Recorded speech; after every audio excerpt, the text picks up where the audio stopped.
Injil Lukas pasal 20 ayat 1-8. Pertanyaan mengenai kuasa Yesus. Pada suatu hari, ketika Yesus mengajar orang banyak di bait Allah dan memberitakan Injil, datanglah imam-imam kepala dan ahli-ahli Taurat serta tua-tua ke situ, dan mereka berkata kepada Yesus, "Katakanlah kepada kami, dengan kuasa manakah engkau melakukan hal-hal itu? Dan siapa yang memberikan kuasa itu kepadamu?" Jawab Yesus kepada mereka, "Aku juga mengajukan suatu pertanyaan kepada kamu. Katakanlah kepadaku, baptisan Yohanes itu dari sorga atau dari manusia?" Mereka mempertimbangkannya di antara mereka dan berkata, "Jikalau kita katakan dari sorga, ia akan berkata, 'Mengapakah kamu tidak percaya kepadanya?' Tetapi jikalau kita katakan dari manusia, seluruh rakyat akan melempari kita dengan batu, sebab mereka yakin bahwa Yohanes adalah seorang nabi." Lalu mereka menjawab bahwa mereka tidak tahu dari mana baptisan itu. Maka kata Yesus kepada mereka, "Jika demikian, aku juga tidak mengatakan kepadamu, dengan kuasa manakah aku melakukan hal-hal itu?"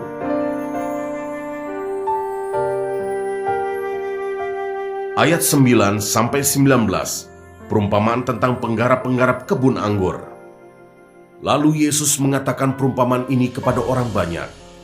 Seorang membuka kebun anggur, kemudian ia menyewakannya kepada penggarap-penggarap, lalu berangkat ke negeri lain untuk waktu yang agak lama. Dan ketika sudah tiba musimnya, ia menyuruh seorang hamba kepada penggarap-penggarap itu, supaya mereka menyerahkan sebagian dari hasil kebun anggur itu kepadanya. Tetapi penggarap-penggarap itu memukul hamba itu dan menyuruhnya pulang dengan tangan hampa.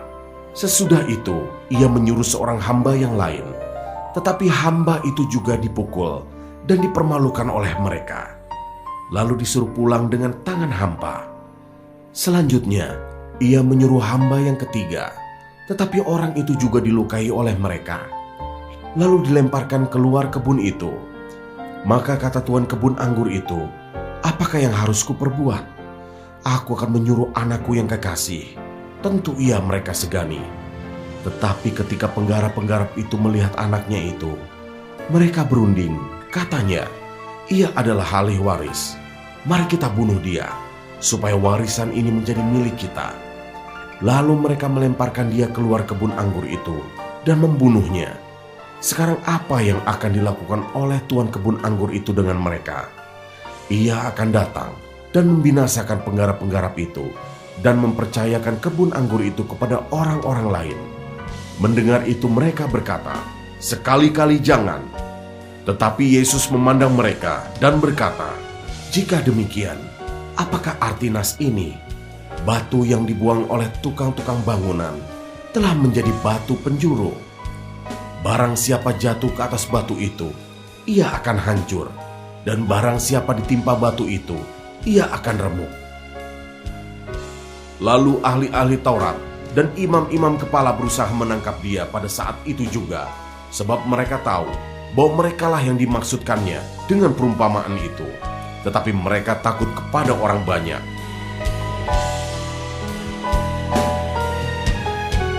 Ayat 20-26 tentang membayar pajak kepada kaisar. Ahli-ahli Taurat dan imam-imam kepala mengamat-amati Yesus. Mereka menyuruh kepadanya mata-mata yang berlaku seolah-olah orang jujur, supaya mereka dapat menjeratnya dengan suatu pertanyaan dan menyerahkannya kepada wewenang dan kuasa wali negeri. Orang-orang itu mengajukan pertanyaan ini kepadanya, "Guru, kami tahu bahwa segala perkataan dan pengajaranmu benar, dan engkau tidak mencari muka, melainkan dengan jujur mengajar jalan Allah. Apakah kami diperbolehkan membayar pajak kepada kaisar atau tidak?" Tetapi Yesus mengetahui maksud mereka yang licik itu, lalu berkata kepada mereka, "Tunjukkanlah kepadaku suatu dinar. Gambar dan tulisan siapakah ada padanya?" Jawab mereka, "Gambar dan tulisan kaisar." Lalu kata Yesus kepada mereka, "Kalau begitu, berikanlah kepada kaisar apa yang wajib kamu berikan kepada kaisar, dan kepada Allah apa yang wajib kamu berikan kepada Allah."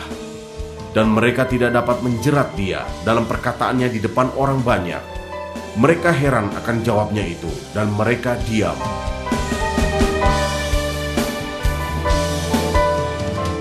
Ayat 27-40. Pertanyaan orang Saduki tentang kebangkitan. Maka datanglah kepada Yesus beberapa orang Saduki yang tidak mengakui adanya kebangkitan.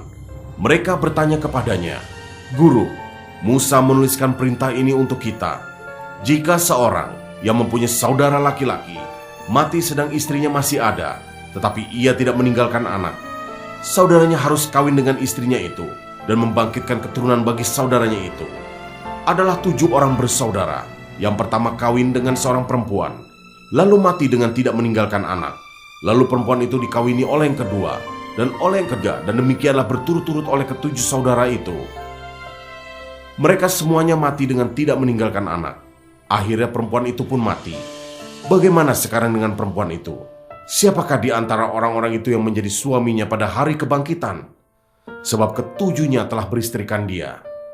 Jawab Yesus kepada mereka, "Orang-orang dunia ini kawin dan dikawinkan, tetapi mereka yang dianggap layak untuk mendapat bagian dalam dunia yang lain itu dan dalam kebangkitan dari antara orang mati, tidak kawin dan tidak dikawinkan, sebab mereka tidak dapat mati lagi. Mereka sama seperti malaikat-malaikat, dan mereka adalah anak-anak Allah, karena mereka telah dibangkitkan.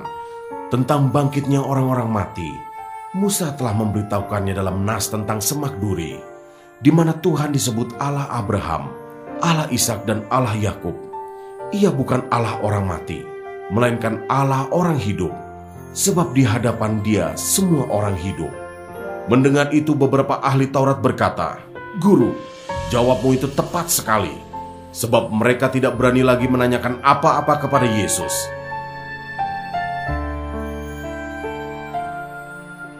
Ayat 41-44. Hubungan antara Yesus dan Daud. Tetapi Yesus berkata kepada mereka, "Bagaimana orang dapat mengatakan bahwa Mesias adalah anak Daud?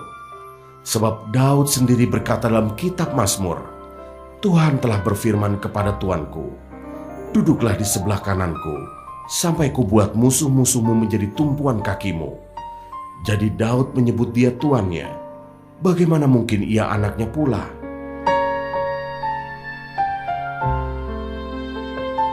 Ayat 45-47.